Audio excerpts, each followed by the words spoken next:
जिस तरीके से किसान विरोधी बिल केंद्र सरकार ने पास किया, उसके विरोध में दिल्ली की सीमाएं सील कर दी गई हैं। और इस समय मैं गाजियाबाद और दिल्ली को जोड़ने वाले बॉर्डर गाजीपुर बॉर्डर पर हूँ। और देखा जाए तो इस जगह पे आज जो है किसानों की तरफ से धारा 288 का उल्लेख किया गया है, सड़क पे लिख के उसको बताया गया, दर्शाया गया, क्योंकि धारा 144 जो है सरकार की तरफ से लगाई गई है।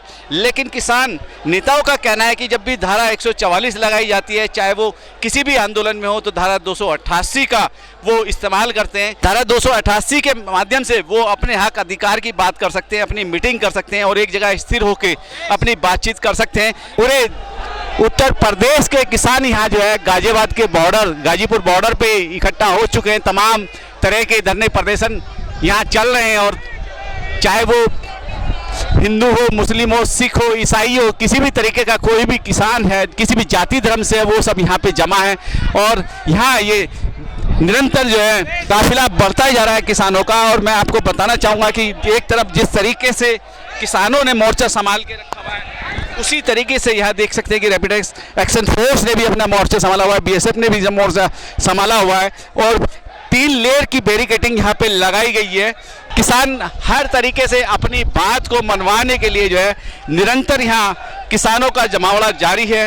उत्तर प्रदेश के कोने कोने से किसान जो है इस जगह पहुँच रहे हैं गाजीपुर बॉर्डर पर, और वो सरकार को बताना चाहते हैं कि किसान हारने वाला नहीं है, थकने वाला नहीं है। जिस तरीके से 3 तारीख का समय जो है केंद्रीय कृषि मंत्री ने दिया है, लेकिन उसके बावजूद भी फिर भी किसान जो है अपनी बात को पुरजोर तरीके से रखने के लिए निरंतर जो है आना जारी है। शासन धारा 144 का इस्तेमाल करता है, हम 144 को तोड़ कर प्रदर्शन करते हैं, तो हम 288 धाराओं को साथ लेकर चले।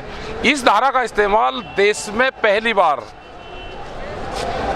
1988 में इसका वोट क्लब पे इस्तेमाल करा गया था टिकैत साहब के द्वारा। तो जब से धारा बनी हुई है और जहाँ पे भी पुलिस प्रशासन रोकने का काम करता है, हमको धाराएं तोड़नी है, तो हम 288 का इस्तेमाल हम वहाँ पे इस धारा का करते हैं। इसका जिलों में इस्तेमाल होता है, कलेक्ट्रेट में इस्तेमाल होता है। जिस जिले में धारा 144 लगाई रहती है, उसको तोड़ने का काम अगर हम यूनियन के लोग करते हैं तो 288 का हम इस्तेमाल वहाँ पे करते हैं। इसमें क्या होता है?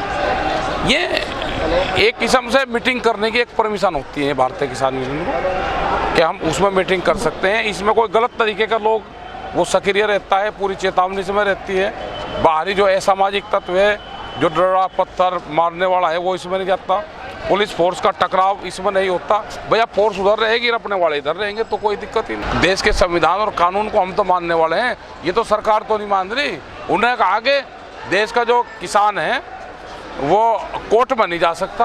हमने तो कहा भाई हमको परमिशन दे दो, हम तो देश के संविधान को मानते हैं। मैं प्रदेश उपाध्यक्ष हरनाम सिंह वर्मा लखनऊ से आया हूं और पूरी तैयारी से आपको आने वाले 1-2 दिन में आपको दिखाई दे रहा है। हम तो उस झूठे प्रधानमंत्री को ढूंढने निकले हैं, है कहाँ? आमदनी दूनी नहीं हुई, ठीक है, और हमारी जो एग्रीकल्चर में आने वाले यंत्र थे वो तो हो गए 2 गुना, ठीक है, और धान खरीदा नहीं जा रहा। शर्म खाए भारत सरकार की जो न्यूनतम समर्थन मूल्य घोषित करती है उसको खरीदारी नहीं करा पा रही है। देश का किसान क्या कह रहा?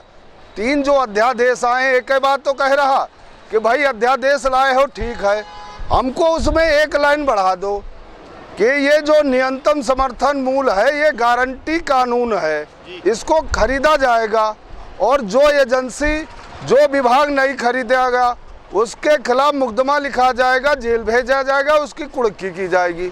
इतने तो कह रहा। वो कह रहे हैं 3 तारीख को बात करेंगे। मत तुम्हारे पास सारा है झूठ, कहीं कन्याओं के पैर धो के पी रहे हैं, कहीं महिलाओं के पी रहे हैं। देश का इतना किसान यहाँ दिल्ली आ रहा है, उसको ये कह रहे हैं राजनीतिक दलों से प्रेरित है। अरे सारा हमको क्या, न पूर्ववर्ती सरकारों ने हमारे अनाज को खरीदा, न ये खरीद रही, और ये झूठे मतलब बोल रहा। तो हम तो मोदी को ढूंढ रहे हैं कहाँ, बस ढूंढने निकला है जो किसान है। जब मिल जाएगा तो बैठ के बात हो जाएगी। देखिए, हम तो ये पूछना चाह रहे हैं सरकार से कि 3 विधेयक लेके आई है, इसकी किस किसान संगठन ने मांग की थी और किस किसान नेता ने मांग की थी? किसान तो मांग रहे थे स्वामीनाथन आयोग की रिपोर्ट को लागू करने की बात कर रहे थे।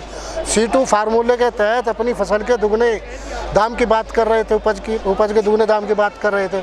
और आप ले आए 3 विधेयक, और 3 विधेयक में जो प्रावधान आपने किया, MSP को हटा दिया।